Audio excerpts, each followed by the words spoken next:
पंजवीं जमात के सारे विद्यार्थियों को सत श्री अकाल। प्यारे बच्चों, गणित विषय विच अज असीं अध्याय 11 शुरू करांगे।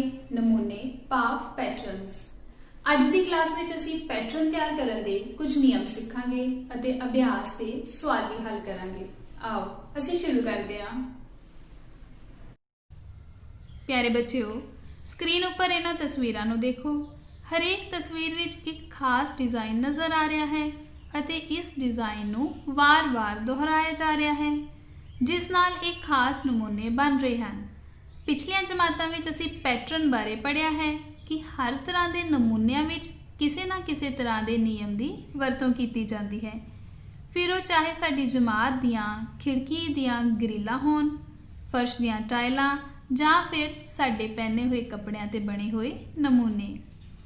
इस पैटर्न नूं देखो बच्चों, हरा लाल हरा लाल हरा, तो अगला रंग केड़ा होवेगा? मैडम जी लाल। बिल्कुल ठीक।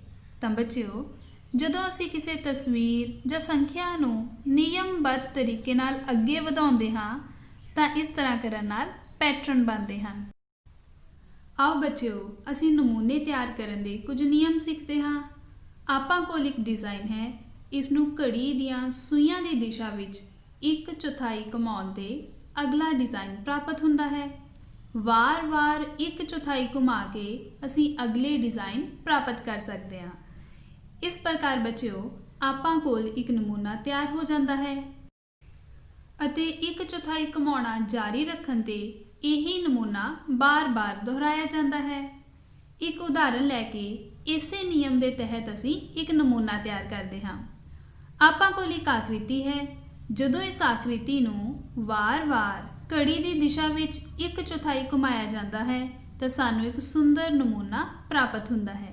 प्यारे बच्चों, 1/4 घुमाउण वाला नियम असीं घड़ी की उल्ट दिशा विच दोहरा के भी विलक्षण नमूने प्राप्त कर सकते हैं। दूजा नियम अद्धा घुमा के दोहराउंदा है। असीं दित्ती गई आकृति नूं अद्धा घुमा के अगली आकृति प्राप्त करते हाँ। इस प्रकार एक नमूना तैयार हो जाता है। अद्धा घुमाउणा जारी रखण ते यह नमूना वार-वार दोहराया जाता है। एक उदाहरण नाल समझते हाँ। इस दित्ती हुई आकृति नूं इसदे अध तक घुमाउण ते असीं एक नमूना प्राप्त करते हाँ। इस नियम अनुसार नमूनिਆਂ नूं घड़ी की दिशा विच जां घड़ी की उल्ट दिशा विच भी घुमाया जा सकता है। तीजा नियम 3/4 घुमा के दोहराउंदा है। दित्ती गई आकृति नूं घड़ी की दिशा विच चक्कर के 3/4 हिस्से तक घुमाया जाएगा। इस तरह करते रहने नाल आपां नूं एक नमूना प्राप्त हुंदा है अते 3/4 घुमाव नूं जारी रखण ते यह नमूना बार-बार दोहराया जाता है। जिवें कि इस आकृति नूं घड़ी की दिशा विच वार-वार 3/4 घुमा के असीं सुंदर नमूने तैयार कर सकते हैं।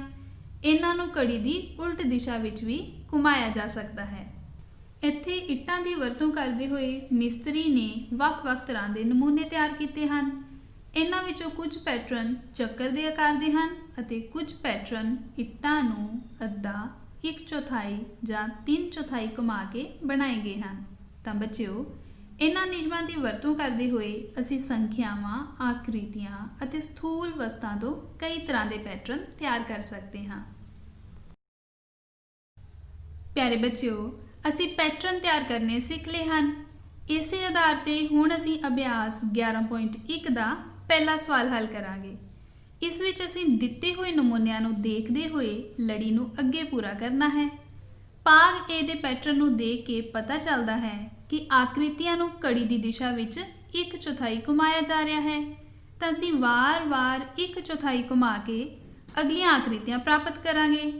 हुण रंगां दे पैटर्न नूं देखिए तो पहला लाल, फिर पीला अते फिर हरा।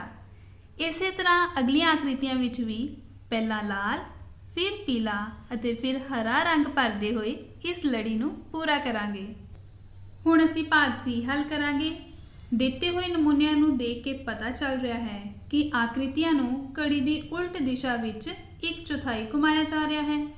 तो असीं इसे तरह आकृतियां नूं घड़ी की उल्ट दिशा विच बार-बार 1/4 घुमाउंदे हुए अगलियां आकृतियां प्राप्त करांगे अते रंगां दा पैटर्न जिवें कि पहले दिता गया है ਨੀਲਾ, ਗੁਲਾਬੀ ਅਤੇ ਹਰਾ। ਹੁਣ ਅਸੀਂ ਪ੍ਰਸ਼ਨ 2 ਹੱਲ ਕਰਦੇ ਹਾਂ। ਨਮੂਨਿਆਂ ਨੂੰ ਦੇਖ ਕੇ ਅਸੀਂ ਅਗਲੇ 2 ਪਦ ਪੂਰੇ ਕਰਨੇ ਹਨ। ਉੱਪਰ ਤੋਂ ਹੇਠਾਂ ਤੱਕ ਅਸੀਂ ਇੱਕ ਇੱਕ ਭਾਗ ਨੂੰ ਦੇਖਾਂਗੇ। ਪਹਿਲੀ ਸੰਖਿਆ ਵਿੱਚ 9, 9, 8, 9, 8, 7। ਤਾਂ ਇਸੇ ਤਰ੍ਹਾਂ ਅੱਗੇ ਵੀ ਅਸੀਂ ਇੱਕ ਪਿਛਲਾ ਅੰਕ ਨਾਲ ਲਿਖਦੇ ਜਾਵਾਂਗੇ। ਅੱਗੇ ਚੱਲੀਏ 1, 2, 3। ਤਾਂ ਅੱਗੇ ਆਵੇਗਾ 4 ਅਤੇ 5। ਉਸ ਤੋਂ ਅਗਲੇ ਹਿੱਸੇ ਵਿੱਚ ਕੋਈ ਵੀ ਬਦਲਾਵ ਨਹੀਂ ਹੈ ਅਤੇ ਅਗਲੇ ਹਿੱਸੇ ਵਿੱਚ ਹਰ ਵਾਰ ਇੱਕ ਅਗਲਾ ਅੰਕ ਨਾਲ ਲਿਖਿਆ ਜਾ ਰਿਹਾ ਹੈ। ਤਾਂ ਇਸ ਪ੍ਰਕਾਰ ਅਸੀਂ ਇਸ ਨਮੂਨੇ ਨੂੰ ਪੂਰਾ ਕਰ ਸਕਦੇ ਹਾਂ।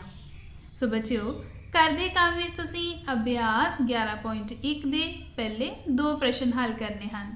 ਧੰਨਵਾਦ।